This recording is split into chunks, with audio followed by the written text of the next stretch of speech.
अस्सलाम वालेकुम गुलाम शब्बीर। वालेकुम अस्सलाम, या अली मदद। या अली मदद या अली हुक्म जनाब।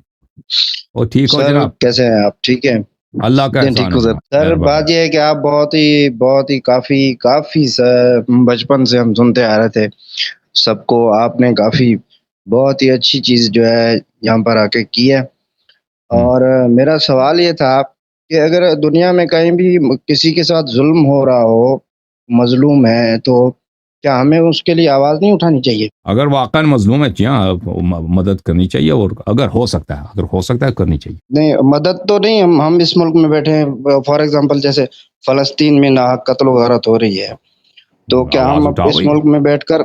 अगर आवाज उठाने का फायदा है तो आवाज उठा लो भाई, मना नहीं है, अच्छी बात है। अच्छा, अ- और हाँ। अगर उसमें वो जैसे ख़ामनई साहब कत्ल हुए हैं, तो क्या हम्म। ये बेगुनाह कत्ल हुए हैं? खामनी साहब जो होते हैं ना, वो जंग में कत्ल हुए हैं।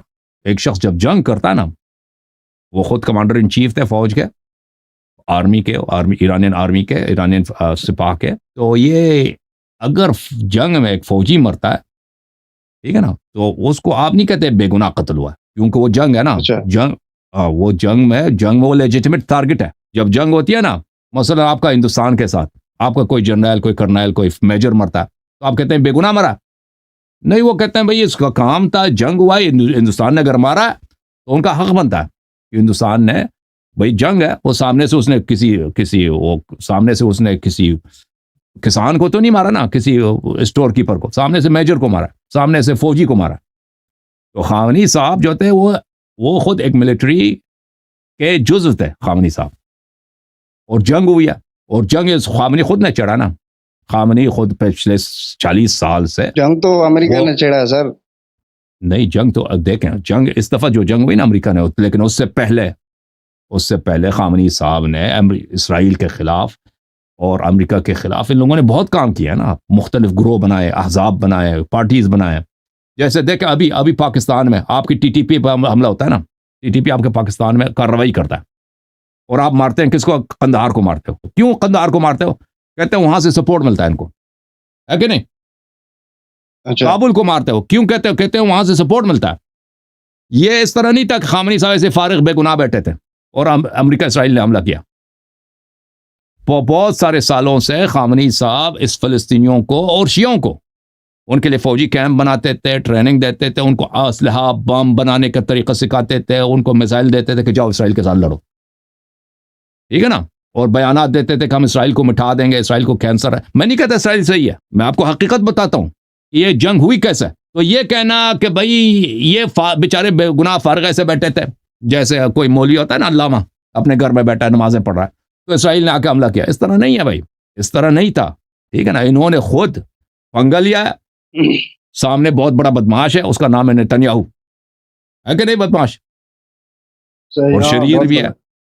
शरीर भी है। हिटलर। कत्ल करने से उसको शर्म आता जी। है नेतन्याहू साहब को? नहीं, नहीं। अल्लाह से भी नहीं डरता, दुनिया वालों से भी नहीं शर्माता ना। तो इसने पंगा सही। लिया और उसने सामने से मारा।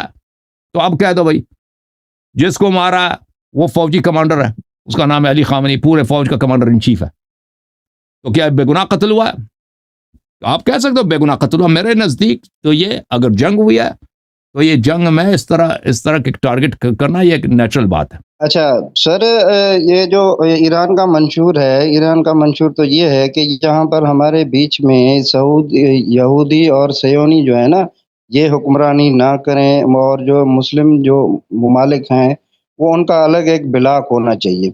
तो इसमें ईरानियों को ये सही नज़रिया है ना? तो हम क्यों किसी जो इतना दूर बैठा हुआ है और वो आके हमारे ऊपर या मुसलमान किसी भी कंट्री के ऊपर ऐसे हाँ। चढ़ाई करे, या उसे पाबंद करे, करने तिजारत ना करने दे, तो ये चीज़ें गलत है ना? देखें, ये अहले बैत अलैहिस्सलाम का कोई हुक्म नहीं है कि मुसलमानों का कोई ब्लॉक होनी चाहिए, मुसलमान कुनों को दुनिया में ताकतवर होना चाहिए।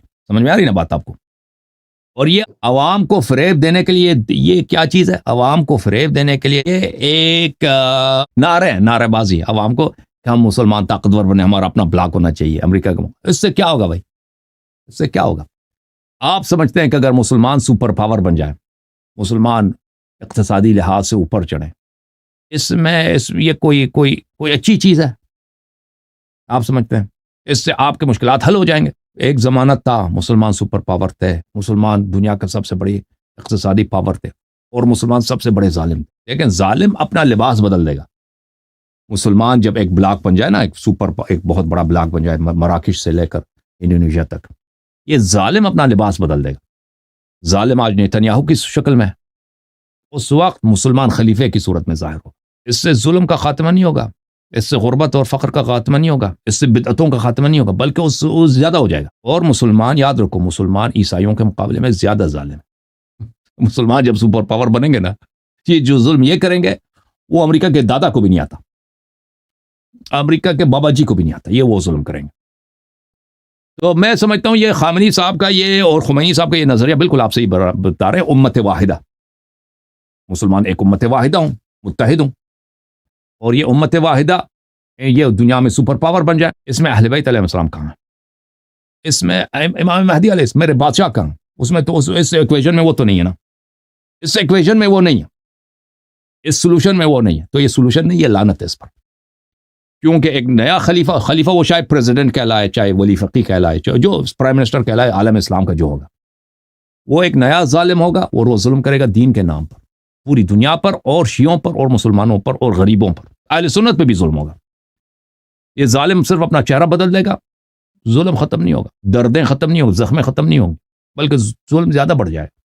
आपको पता होना चाहिए ये सब बेवकूफ़ी है, खुमैनी साहब की बेवकूफ़ी और हमाकत थी जो उन्होंने ये विजन लोगों, जो अहले सुन्नत का विजन है, मौदूदी साहब का विजन है, सैयद कुतुब का विजन है, सैयद जमालुद्दीन अफ़गानी और मोहम्मद इकबाल जो है सियालकोट वाला शायर, अल्लामा इकबाल जिसको, इनका विजन है ये आलम इस्लाम एक सुपर पावर बन जाए। इनका विजन एक कुफरिया विजन है। ये अहले बैत ताहरीन अलैहिस्सलाम इस विजन में नहीं है। इस विजन में खलीफा जो बनेगा वही आप मुसलमानों में से जो ज़्यादा सियासतदान होगा, वही जो सबसे बड़ा हरामी होगा, वही खलीफा बनेगा ना, वही हाकिम वक्त बनेगा। तो ये मैं इसका कोई हल नहीं। और अब उम्मत वाहिदा का क्या, खामनी साहब ने कहा उम्मत वाहिदा, अब क्या उसका नतीजा क्या, उम्मत वाहिद है, सिर्फ ईरान उसमें शामिल नहीं, पूरा उम्मत plus Israel plus America, Iran से बरसर पैकार है कि इसको खात्मा किया जाए, है कि नहीं भाई? हाँ भाई, है कि नहीं? उम्मत वाहिदा अब समझ में आई है? सही बात है। नहीं सर, मेरा कहना ये नहीं था कि उम्मत वाहिदा हो, ठीक है। मैं ये कह रहा था कि यहाँ हमारे सीने के ऊपर अमेरिकी बेसेस, अमेरिकी चीजें, वो यहाँ पर पैसा लगा के कमा के चला जाता है। अगर ईरान कामयाब हो जाता है, कहाँ पे बेसेस हैं? कहाँ पे बेसेस इधर है ना, सऊदी में है, कतर में है, ये सारी चीजें यहाँ पर है।